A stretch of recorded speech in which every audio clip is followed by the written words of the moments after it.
लोगों से इज्जतें तलाश करते हो तो वो क्या तुम्हें इज्जत देंगे, वो तो कल अच्छा कहते हैं परसों बुरा कहने लग जाते हैं।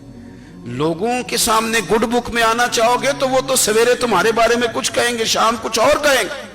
अपनी रूहानी जिंदगी आबाद करें, अपने मुसल्ले को वक्त दें और दुनिया से छुप कर इस मोबाइल को बंद करके और अपने आप से भी छुप के और तन्हा होके छुपा के सारा कुछ अपने आंसू अपने रब की बारगाह में पेश करें, उसके हुजूर हाजिरी दें। सुनो ना तिरमिज़ी की हदीस और इसे याद रखना। नबी पाक अलैहिस्सलाम ने फरमाया, अपने दुख लोगों के सामने ना बयान करना, सेठों नवाबों को ना बताते फिरना, दुनियादारों के सामने जाके ना रोना कि मैं तकलीफ में हूं। पर मैं अगर दुनियादारों को दुख बताओगे रब तुम्हें कभी गनी नहीं करेगा। और लोग हैं कि उल्टा मजाक उड़ाएंगे। आपकी जिससे बड़ी पक्की यारी है ना, पक्की, वो तब तक पक्की है जब तक आपने 50,000 मांगा नहीं। और जिस वक्त आपने कह दिया कि मैं मजबूर हूं मेरी मदद कर, तो फिर खत्म हो गई दोस्ती। लोगों की ताल्लुकात आपके साथ तब तक हैं जब तक आप उनसे कोई जरूरत वाबस्ता नहीं करते। करीम महबूब फरमाने लगे, बंदों के सामने दुख ना बयान करना, अल्लाह तुझे कभी गनी नहीं करेगा। तो अपने दुख अपने रब को बता, तू दुआएं मांग, तू उसकी बारगाह में हाजिर हो, तू उसके हुजूर अर्ज कर। फरमाया अपने दुख अपने रब को बता, वो जल्दी करे या देर से करे तुझे सारी दुनिया से बेनियाज कर देगा, तुझे किसी का मोहताज नहीं रहने देगा। अपने मुसल्ले को, अपनी दुआओं, एक बुजुर्ग फरमाते हैं मैंने दुआ मांगने का तरीका अपनी बीवी से सीखा। दुआ मांगने का तरीका अपनी, सीखने वाले तो अपने बच्चों से भी सीख लेते हैं, सीखने वाले तो हर एक से सीखते हैं। वो कहते हैं मैंने दुआ मांगने का सलीका अपनी बीवी से सीखा है। हजरत वो किस तरह? फरमाने लगे, मेरी बीवी ने ना मुझे कोई काम बताया, कुछ पैसों की जरूरत के लिए कहा, तो मैंने उसे कहा कि भाई अभी मेरे पास नहीं है, कुछ दिनों में आते हैं तो मैं दे दूंगा। औरतों की आदत होती है, वो बार बार याद कराती हैं। 2-4 दिनों के बाद फिर उसने कहा, हजरत वो मैंने कहा था कुछ पैसे, मैंने उसे कहा कि अभी मेरे पास नहीं है, कुछ दिनों में मिलते हैं तो मैं तुम्हें दे दूंगा। उसने कुछ दिनों के बाद फिर कहा, हुजूर वो मैंने कुछ पैसे कहे थे।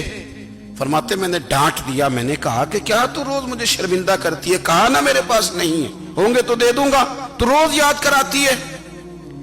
फरमाते उसने पहले तो मेरी डांट को सहा, फिर मेरे सख्त जुमलों ने उसकी आंखों में आंसू पैदा कर दिए, फिर उसने अपने आंचल में अपने उस दुख को समेटा और फिर उसने एक जुमला कहा तो मैं रो पड़ा और मुझे अपने रब से मांगने का तरीका आ गया।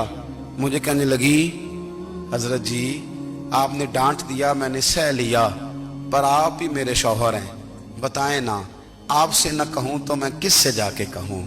फरमाते मैं रो पड़ा और मैं खुल के रोया और मैं तड़प के रोया और फिर मेरी सिसकियां बंद गईं।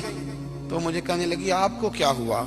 मैंने कहा मुझे भी दुआ मांगनी आ गई है। जब मैं उसे कहूंगा ना, अल्लाह तू ही मेरा रब है, मैं तुझसे न कहूं तो मैं किससे जाके कहूं, मैं क्यों किसी बंदे से सवाल करूं, मैं क्यों किसी दुनियादार से कहूं, मैं तेरे बंदों का, नेक बंदों का वसीला लेके, तेरे महबूब की गुलामी लेके तेरी बारगाह में आया, तुझसे ना मांगूं तो किससे मांगूं।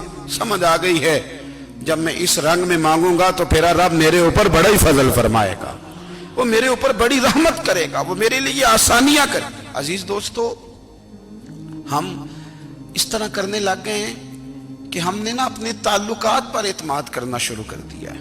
मेरे ताल्लुकात बहुत हैं, हमने अपनी दौलत पर एतमाद करना शुरू कर दिया है, मेरे पास दौलत बहुत है। हमने अपने इल्म पर, अपनी शोहरत पर एतमाद करना शुरू कर दिया है कि मेरे पास फलां चीज बहुत है। याद रखना, जब बेनियाज अपनी सिफ्ते बेनियाजी दिखाता है तो बड़ी बड़ी दौलतों वाले मजबूर नजर आते हैं। भाइयों, जब इंसान का रिश्ता अपने मालिक के साथ होता है फिर तो गम भी कुछ नहीं कहते, परेशानियां भी कुछ नहीं कहती, फिर तो जिंदगी सब्र वाली, फिर तो जिंदगी तवक्कुल वाली, फिर तो जिंदगी भरोसे वाली।